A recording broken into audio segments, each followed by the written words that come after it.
Good morning, wonderful, wonderful Wednesday to everyone.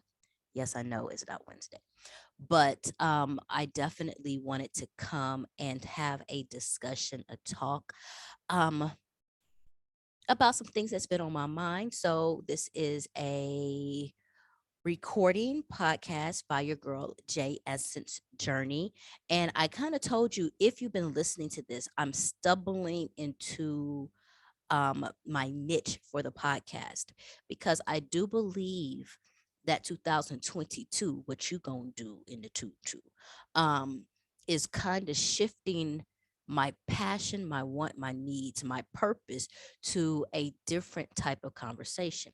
And that is not taken away from Rwanda and all Rwanda is, but I do feel like the conversation and thought process of where I'm going is the journey into sustainability, and not necessarily because I want to say sustainable freedom. So I think probably within the next 2 to 3 podcasts, you're really going to start seeing that be the conversation a lot more, and being able to outline and define what sustainable freedoms, like the core of all of those. And so the conversation that has tackled my brain this morning, so much so I have felt it justifiable to miss my morning run and talk to you. Yes, no, no, no, yes. Okay, whatever. But the conversation stems off of this poem or rant that I wrote in MySpace days, so that's like a good 10, 15 years ago. And I want to be able to dig through some of my old writings to come back and say, now I wonder what has happened.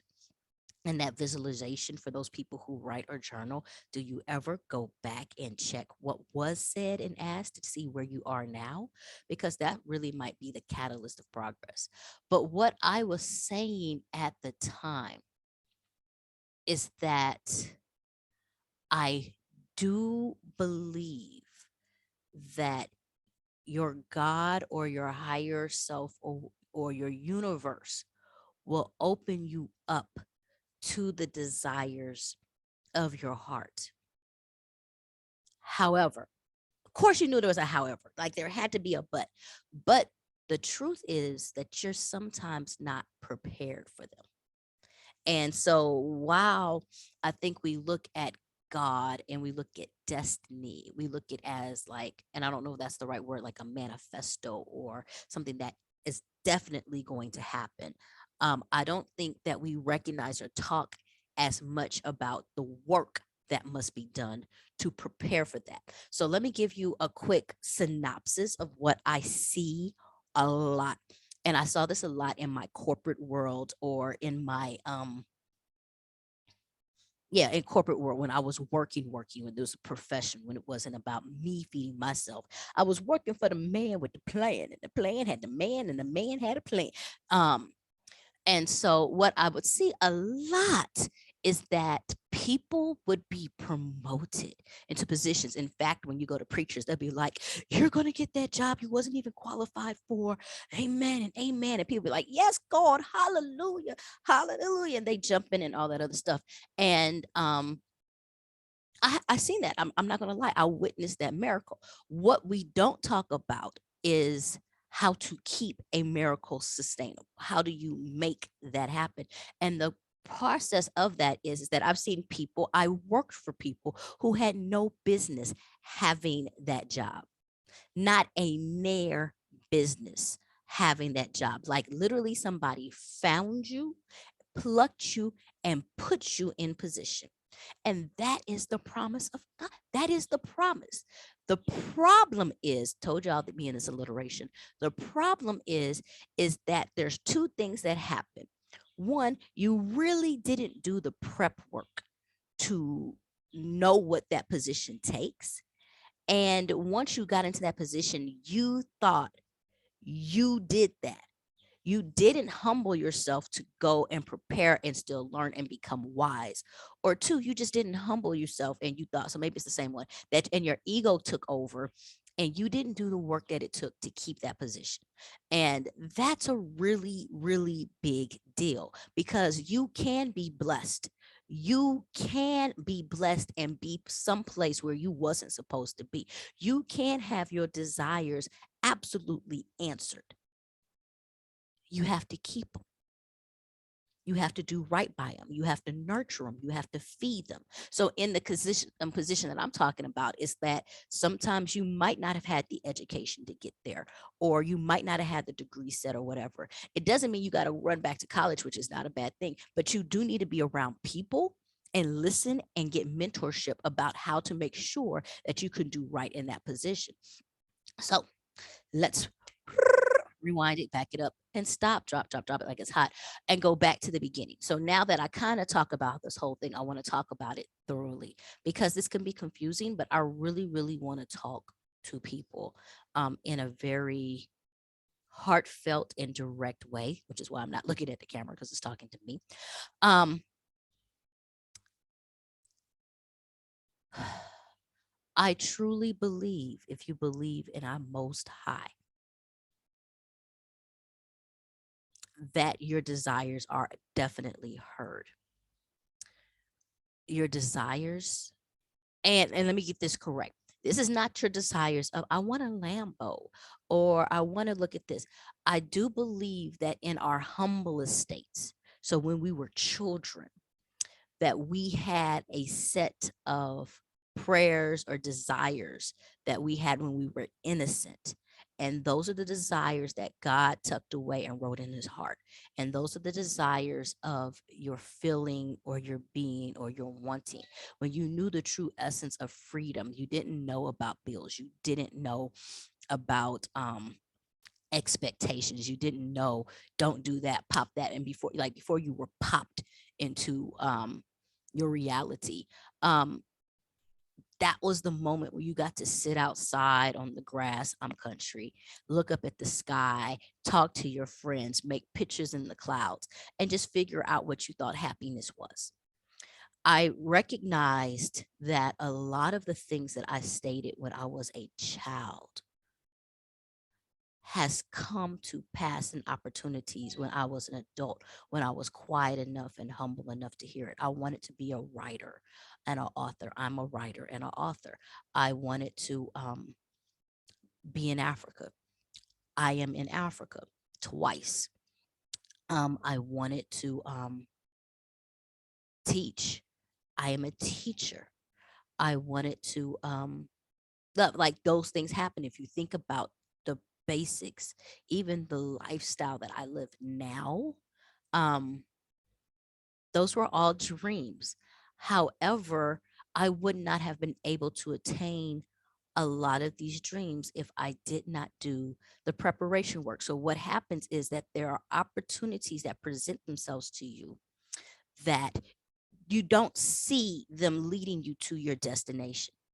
You don't, like, there's this long journey, and at the end is here. Like, you remember the game Life, and you're so busy here. So these little things that happen, you either say yes or you say no to them. And so, like, for college, I said yes to.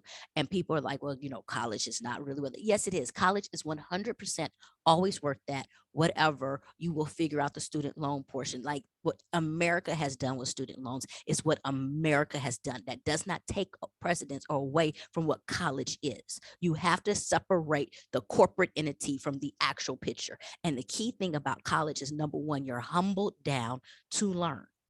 It's sometimes your responsibility to make sure that you're learning in a correct area, but to learn. You spend 4 years learning how to listen, decipher, study, and figure out. There is no other place that has that type of networking and building. Number, you get to build your social skills. Like college, so much is a yes, unless or you go to an entity where you have to learn.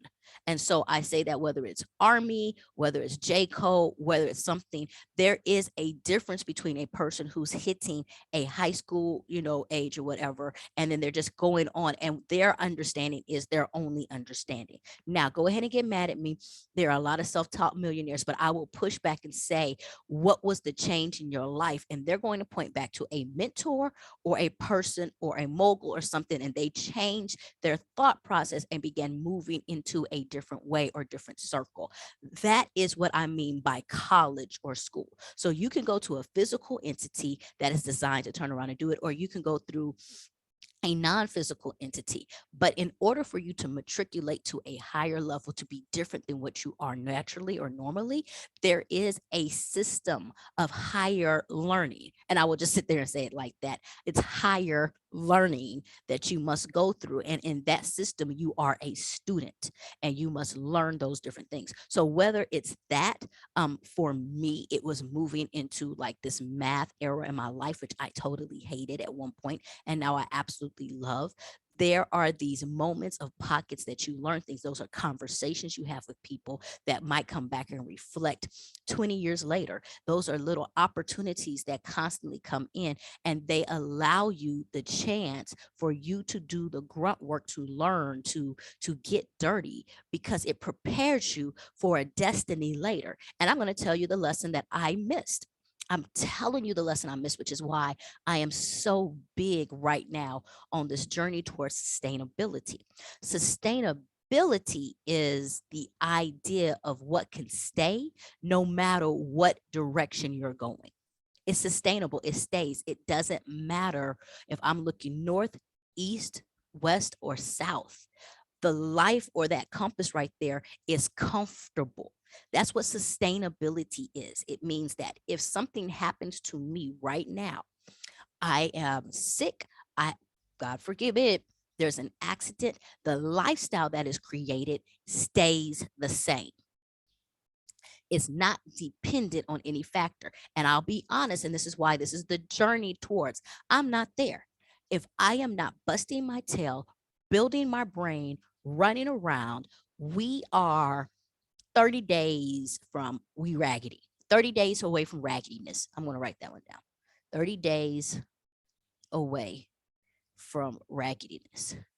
So that is why my desire is to become sustainable. And that is why that's a fight, because that has never been the context. Now, I'm going to tell you the lesson that I missed in my destiny. The lesson that I missed because I learned and I caught the destiny of education. I caught the destiny of travel. I caught so many little bitty things that happened. That was going to Brazil, and that opened up a whole new world about international travel. That ensured that I had my passport. Those were things. And that was an accident trip. But the lesson that I missed is that I never took the lesson of passive income.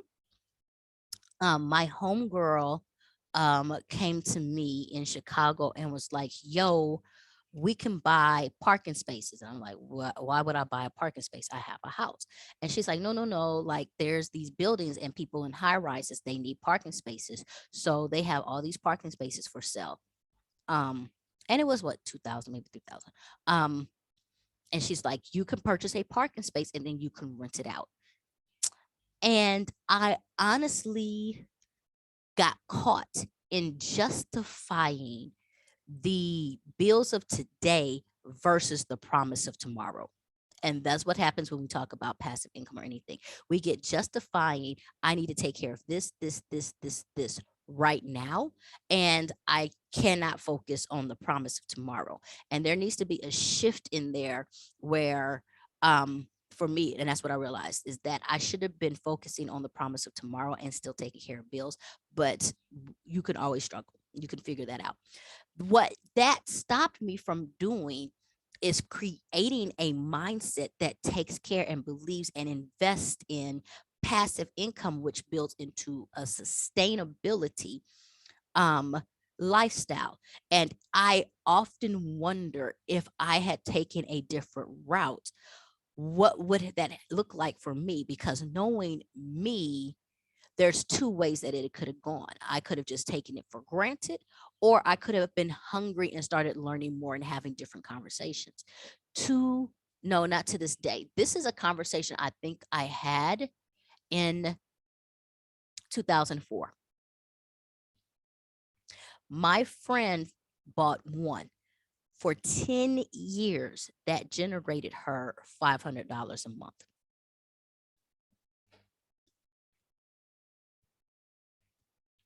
She sold it just because of location, because she moved and she just didn't want to handle it anymore. Um, and that However, let me tell you why we talk about she sold it. No, because now she is a person who generates so much passive income, because that got her into flipping houses. That got her into so many little side little hustles that while she continued doing what she was doing, she was able to build and do so much. And she created a mindset where all of these things that continuously happen. And so that was part of that mindset getting you to this destination. So that's a very harsh example. I can give you very easy examples, but I want you to know that things that you can say yes to now will build you to your destiny. So let's dig into some truths. If you're trying to find your freedom, if you're trying to find your freedom, and when I talk about core, there's different areas you can have your freedom. You can have it in your spirituality, you can have it in your finances, you can have it in your location or lifestyle. And I'm going to come up with two more, trust me. But in my own part, like they're your emotional ability, even your relationships. There's different aspects of life where you want to be able to find your freedom, and there's different steps to do that. I'm going to talk about like your locational freedom right now, because I can talk about that. I am in a place where I feel like I have made the steps. I am in my locational freedom, the way that I feel where I live, I absolutely love. And that's why I fight hard to keep it. If you're looking for your locational freedom and that is your desire and that is your destiny, you can work hard and get here. You can. The question is not the goal to work hard to get here. The question is, how do I work hard to stay here? And we must get out of the mindset of fixing today versus preparing for tomorrow. Fixing today deals with loans, deals with I'll pay Peter to pay Paul, deals with also a set number of income. If I get $20,000, I'm straight. That is fixing today, because $20,000 does not keep you in a position, it puts you in a position. You must take out that same planning amount of time to say, how do I create tomorrow? How do I make that happen? What can I do? If I got 20,000 to move, that's good. Let me put that 20,000 to the side. What am I going to do to stay? What is my monthly rate? What I have my monthly rate of outgoing, and then I will say this: if I have a monthly budget of outgoing, and let me say that monthly budget is $1,000. That is not real here in Rwanda, but it is in some countries. You can live on $1,000. Let's say if I have a monthly budget of 1,000, I take 1,000 live. I would put 20 to 25% additional on for I don't know what's going to happen, but something can happen. So I would change my $1,000 budget to 1,250, and I would keep 250 because it's always something. 250, and then if that doesn't hit, because you still budget 1,000, you just want to keep that 250. I would take that 250 each month and put it in a cushion account. A cushion account, because worst case scenario is an emergency happens and then you have that cushion account. Best case scenario, don't nothing happen, and honestly you can have your fun on it. You can go on a trip, or you can go on a vacation, or you can do something, or you can turn around and reinvest it. I'm not sitting here saying invest, invest, invest, invest, and not live life. You got to live life. You can become a slave to the figures. What I'm saying is create figures that are so realistic and attainable that you're not a slave to them, and you're breathing and you know in your life. So the very first thing is you must know what your expenses are for the month, and then you must be able to counter it and say, now what are my incomes in order to take care of that? What am I bringing in? And you do not want to be in a situation where you are line for line. If I'm bringing in, let's go back to my number. If I'm bringing in 1,000 and I'm taking out 1,000, I'm good. You are still a slave to the paycheck. What happens if you're not pulling it in? Is it coming in? You want to be able to turn around and create such a number where you have that bump, bump, bump cushion. Freedom comes when you're able to breathe. Let's think about that for a second. Freedom comes when you're able to breathe. That is why people are leaving America. The I can't breathe statement is so literal and figurative for so many things. Now, you gotta know, please tell me you know about I can't breathe. But the fact of, let's break it down. The fact that this man is in a physical bind that he did not place himself into. And that's what I mean. He is on the ground, and the system placed him on the ground physically for an entity he doesn't really know of. Like, why am I here? Or even if you put me here, what I have been accused of doesn't justify why I'm here. This is a little too harsh. And in this moment, the oppressor, let's go ahead, the oppressor has decided to dig in deeper and put a knee on a neck. And he's literally screaming at this point in time, I can't breathe. That means that the motions that you're doing is taking my life away from me.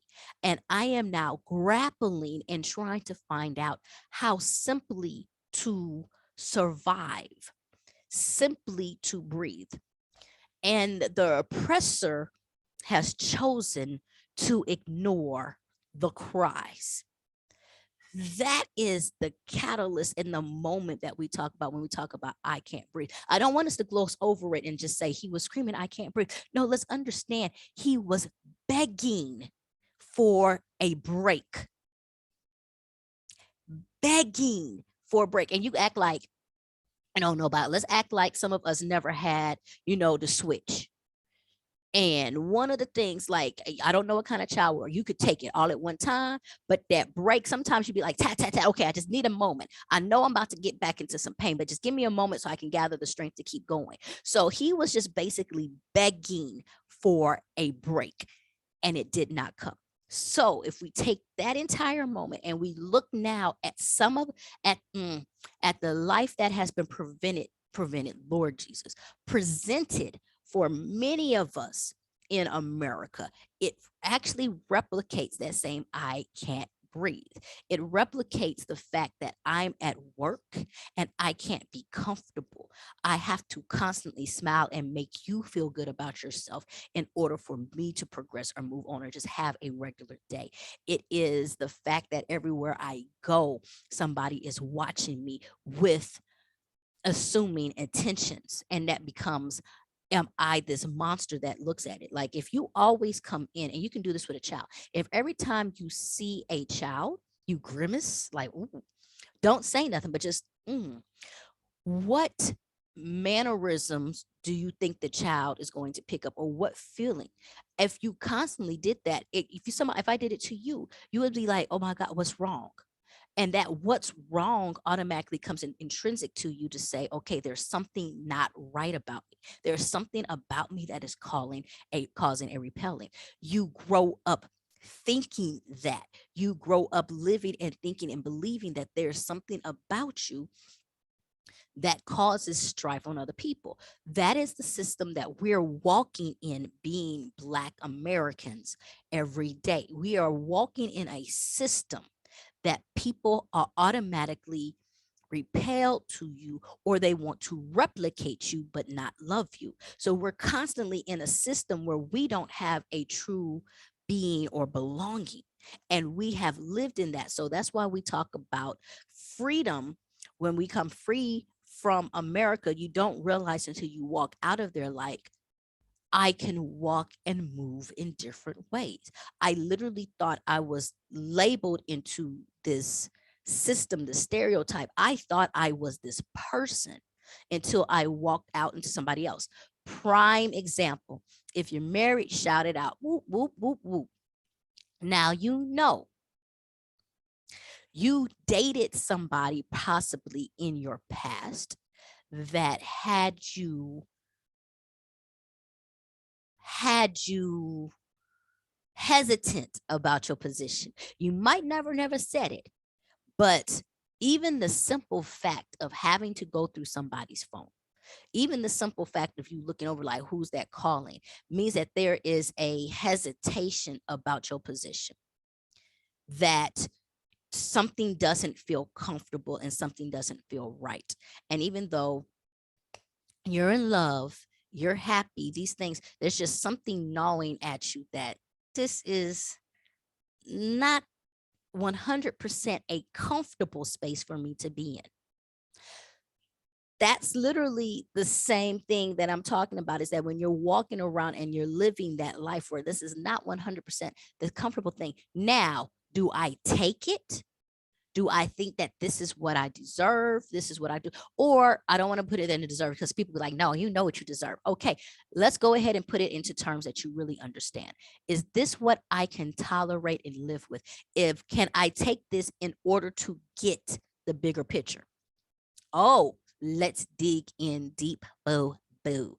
What happens is that many of us compromise one feeling in order so we can attain another. So I think the story, if you ever read The Coldest Winter Ever, is one of the greatest depictions of this piece. And in the greatest, no, not the greatest winter ever, the coldest winter ever, which is by Sister Soldier, the main character, who is Winter, um, is so near homelessness and desolate, and this guy who absolutely loves her, presents himself to her, and he's like this big drug dealer, she's this big deal, and she's like, oh my god, yes, finally a man who treats me the way I need to be treated, all these things. And he does. He gives her all the clothes that she wants, he spends all the money she wants, all these things that she materially wants, only she's locked up in the house. There's security dogs. There's people watching her every move. She does not have her freedom, but she chose to give up her freedom because of her love, not for this man, but for her love of material things. And so that same thing can happen in a relationship. Let's bring it down to you. Am I in love with this man, or am I in this relationship? And even though and shaky, I really do love the conversations that we have. So I'm going to turn around and take out the fact that he might be having conversations with other people, because I love the conversation he has and he gives me. And I love the attention that I get, because when I'm with him in that moment, I feel 100%. So I fight for the intention, I fight for that, and I let go of these little things. So when we talk about it in that way, because I don't want to go to the big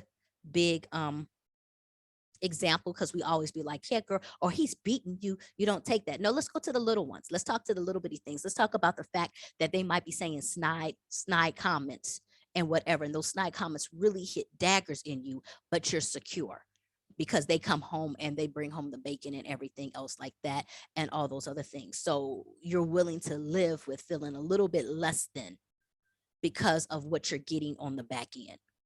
Now, we can equate that relationship now to to me how I was feeling in America. I was getting a lot of good things. That's why I tell people I was living a life. I'm not going to say the life. I was getting a lot of good things. I was being taken care of.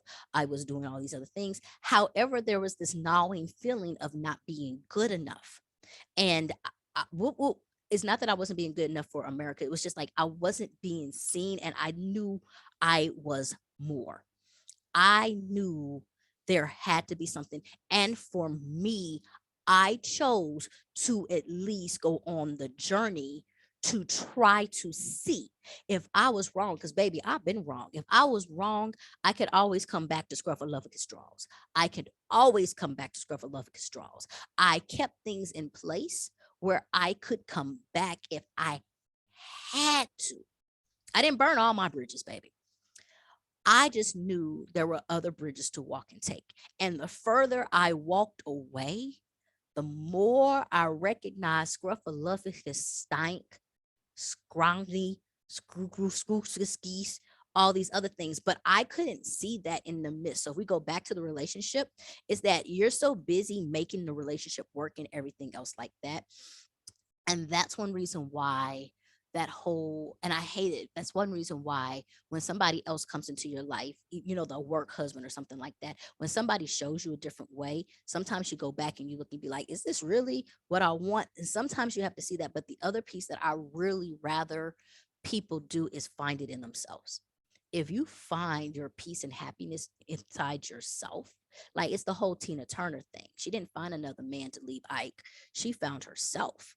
um it makes a big difference. It makes 100% a big difference. And I'm gonna put this little catalyst into some of y'all crazy. I love you. Some of y'all crazy. I know this from experience. And you're busy picking apart something or people that really don't need to be picked apart. It's you that need to be picked apart. Put that in your thing. But we go back to that whole America thing. For me, when I walked away, just for a little bit, that's when I started seeing more of me. And so I fell in love with locations that allowed me to see me. And that for me was not the location of America. There was just too much noise. It really was. It was way too much noise. And so um when we go back to the beginning of this entire conversation and I talk about the destiny, for me, I will not say the destiny for me was to live in Africa as a young child. I loved freedom. I did. I authentically remember, like, you don't say I grew up in the country. I ran through cornfields. I was able to do, like, I just had free reign, and not even cornfields. Like, when we lived in our country town, it was so safe that I could walk.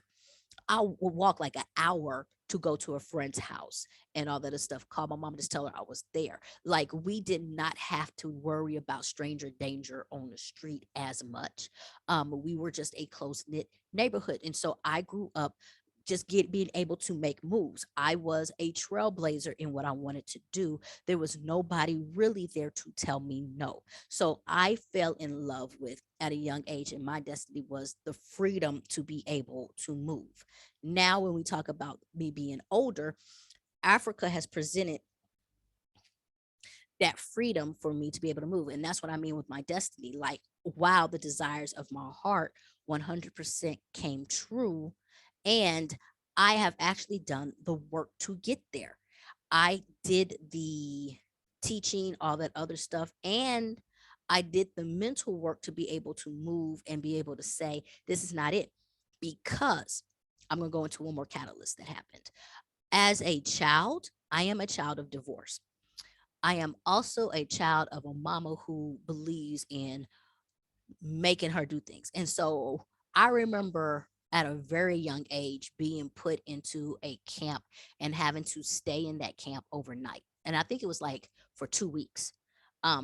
Then, because I'm a child of divorce, my parents lived in different states. So I learned how to live without my mother, and I learned how to live without my father. I learned how to spend the night and be okay. And that peace is a big entity on why I was able to move to Africa by myself. I was able to move to Dubai by myself because we learned how to build our relationships on long distance love. And I didn't have to be in the same vicinity um to show the people who I love. Like I learned at a very young age um how to sleep alone at night. I hate to say it like that, but I know there's a lot of people who don't want their children to go off to college because, oh, they're going to be in a different state, they're going to be too far away from me. That's not a good thing to do, because what you're doing is creating a handicap and a tie, and they necessarily can't go out on their journey, or you feel like they're moving on and their journey is a hindrance to you and your love and your growth. And recognize the truth. The truth of the matter is, I know it's the telephone, excuse me. The truth of the matter is, for me, if you raise somebody right, if somebody does what they need to do, I literally was given the permission to go find, be, do. I went, found, did all of the. I found sustainable income. I'm finding this new idea, and I'm brought my mother along. The one who said, you can go. I do not hold you back. I will not put horns on you. And if I ever bring her back onto the stage and field, I will talk to her with you, not about her reality of moving to Africa, which is a whole nother one, but when she came to Dubai.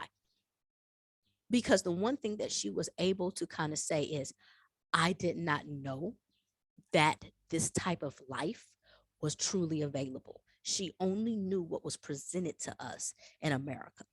And if she had not let me go, if she had turned around and guilt tripped me, or you could have, or kind of daughter are you for doing this and all this other stuff, we would not be exposed to a different way of things. She, let's go back to the beginning because I'm going to make all of this around.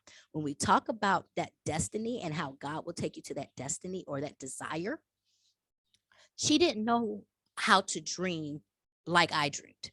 That wasn't her joint. That was not her. And that's okay, because we're coming up in different generational beings. And she didn't know. So that was not hers. But because she was open to saying yes to her child brought her to a new place where she didn't realize what was possible. And so I'm going to go backwards all the way to say this. Once again, the desires of your heart will be presented to you. I 100% believe it. The question is, are you going to be ready and humbled enough to receive? And will you have the wisdom to know how to keep it? That's what I walk away with, because you must make sure you are doing the personal work in order to sustain what you dreamed of. The worst thing you can do is have what you desired and dreamed and have it taken away or yanked away because you didn't have the means to keep it. In your prayers, when you pray, when you write down in your journal what you want, make sure you write down, God, how do I attain or keep that desire? We talk about, we write down our mate. We want our mate. We want our mate. We want our mate. We want our mate. Dear God, what in me must I repair or prepare so I can create a lifestyle with the mate you deserve to me that is worthy of you? Let's clean it up and ask the real questions. So, are we preparing for our destinies? Are we preparing for our desires? Number one, in order to make your desires come, ask the questions of what do you need to do in order to sustain them, whether it's financial, whether it's intrinsic, whether it's mental. Is that like mental, like what are you thinking, or whatever it is? How do we sustain the destinies that we've been promised? How do we sustain our destinies that have been promised? And I'm going to tell you, it's going to be just like an old hood movie. It's going to be just like an old hood movie. The thing that takes you out, Cain, Minister Society, is the one thing that you did not pay attention to. And when I say that about a old hood movie, is that in the hood movies, I'm talking about Boys in the Hood, I'm talking about Minister Society. The person who died, which is always my pet peeve, was never killed by the villain that was in front of their face. Like in Minister Society, the boy who killed Cain is the brother of a side piece that he slept with one time, who he just disrespected in the street. He came back into the picture and he got his revenge. And so, what I'm saying to you in that case is, if you don't clean up your back end pieces, they will come back and stiper. That is not even a word, because I was about to say sniper, stomp. Like, I was trying to put all that. So I'm going to keep it stiper your promise. You got to clean up the stuff on the back ends. But I think we'll talk about that in the next one, because I've been talking for a while. This is a Wake Up Wednesday on a Tuesday morning. Coming with you with your girl, J Essence, telling to you about the journey to sustainable freedom. I think I got my tagline. Shout outs to y'all. All right. Much love and bye.